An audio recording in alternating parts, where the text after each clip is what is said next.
ladies and gentlemen. Welcome to your HIMedia news update, HIMediaTV news update, and I am your host, Evan. The Supreme Court leaves an Illinois semi-automatic gun ban in place.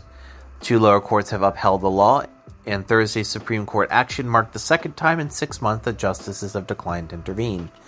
Illinois passed the gun ban on assault weapons after the 2022 Independence Day parade shooting that left 7 people dead and 48 wounded. The gunman at the fourth shooting fired 83 rounds in under a minute using an AR-15. The ban prevents people from owning semi-automatic weapons such as the one used in the shooting, as well as magazines that enable handguns and rifles to fire off many rounds without reloading. Meanwhile, the EU agrees against the odds. The European Union agrees to open membership negotiations with Ukraine. In Brussels, the European decided Thursday to open accession negotiations with Ukraine, a momentous moment and stunning reversal for a country at war that has struggled to find the backing for its membership aspirations and long faced obstinate opposition from Hungarian Prime Minister Viktor Orbán. The European Council President Charles Michel, who is chairing a Brussels summit of the EU's 27 leaders where the decision was made, called it a clear sign of hope for the people and our continent. Although the process between opening negotiations and Ukraine finally becoming a member could take many years, Ukraine President Vladimir Zelensky welcomed the agreement as a victory for Ukraine, a victory for all Europe. History is made by those who don't get tired fighting for freedom, Zelensky said.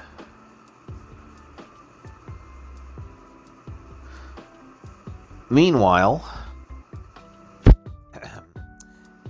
the U.S. shifts its tone, but still supports fast, saying that they need to tone down the intensity and violence during the Gaza war. U.S. President Biden says he wants Israel to be focused on how to save civilian lives after advisor Jake Sullivan's meeting with Israel PM Netanyahu focused on a shift from high-intensity phase of the conflict in Gaza. The Palestinian telecommunications firms say services cut in Gaza once again as Israel attacks locations across the enclave. Gaza's government media office says a communications blackout means it will be even more difficult to reach the dead and the injured.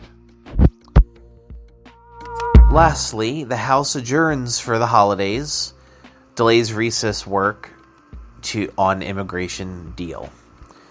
Senate Majority Leader Chuck Schumer announced the shift on the floor Thursday afternoon, one day after immigration negotiators expressed some signs of optimism in reaching a deal.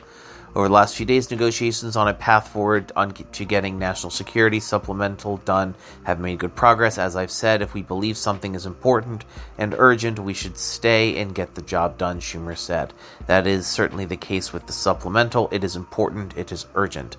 So, for the information of all senators, we finished today. The Senate will return on Monday. Schumer, Democrat from New York, said that will give negotiators from the White House, Senate Democrats, and Senate Republicans a time to work through the weekend in an effort to reach a framework agreement.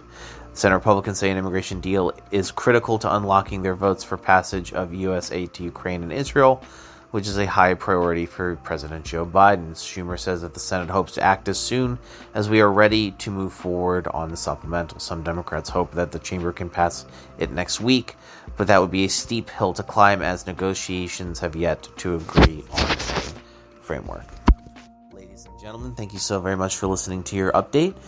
For our podcast listeners, please, to support the show, consider listening to our post rolls. And for our YouTube viewers, please consider subscribing.